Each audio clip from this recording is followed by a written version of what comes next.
This is China's first Zika patient.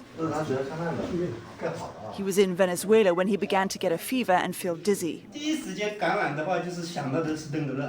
The symptoms made me believe that I had contracted dengue fever because Zika virus was only found recently. Infection with the virus is not usually life-threatening for adults, but it is of concern to pregnant women because of a strong possible link to babies born with deformities. The latest outbreak of Zika began in Brazil 9 months ago. Health authorities are pushing to distribute more effective test kits to speed up diagnosis. They're also working on possible prevention. There is great optimism that we could develop this vaccine in less time than originally foreseen. We believe that within a year, we could have the vaccine in its developed form. But the World Health Organization says it's likely to be 18 months before a vaccine can go to large-scale trials. The Brazilian government says as many as 1.5 million Zika cases have been reported there, and 4,000 suspected cases linked to brain deformities in babies.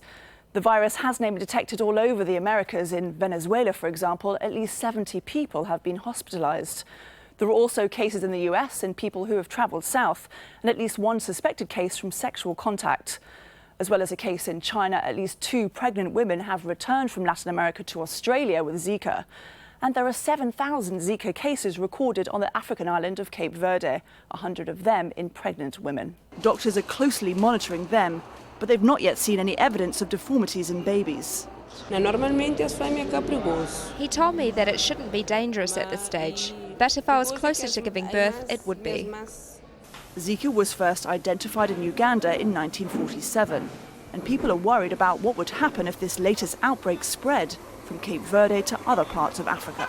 Well, potentially Zika can come and infect areas where the mosquito is present. So this is a very large portion of the world. It's all, it's about India, it's over tropical area. On February the 1st, the WHO designated Zika a public health emergency. And since then, health authorities have stepped up their response to what's now a virus of international concern. Caroline Malone, Al Jazeera.